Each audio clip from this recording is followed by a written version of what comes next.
No sooner had the newspaper posted teachers' scores than the educators and their supporters called it a violation of teachers' rights, and they sharply criticized Times writers Jason Song and Jason Felch. The apparent suicide of a Los Angeles Unified School District teacher has only heightened tensions, and educators are demanding that the Times retract the database. Shame on you now. Union representatives and other educators say the newspaper violated teachers' rights by posting their scores onto their website. On August 29th, the Los Angeles Times released a database with roughly 6,000 LAUSD teachers' names on it. If you're looking for a specific teacher or school, all you have to do is type in their name into the database on their website. Schools and teachers are rated least effective to most effective.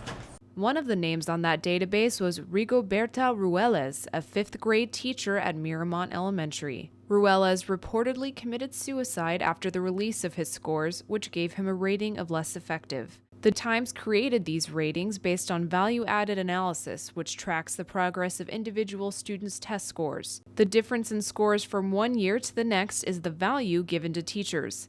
LA Times writer Jason Song says he and his colleague discussed with his legal team before publishing the database and made efforts to warn that experts say value added should only be 50% of a teacher's grade and not more. We thought if we gave our readers that kind of context with our stories and with the information we put in our database, that they would be smart enough to take the database and use it in whatever way that they saw fit. United Teachers Los Angeles president A.J. Duffy says standardized tests simply make students better test takers and aren't any way to measure a teacher's performance. This test is not used to graduate. This test is not used to get into college. And any teacher will tell you that there are X number of kids that simply bubble in and they're done because there's no accountability.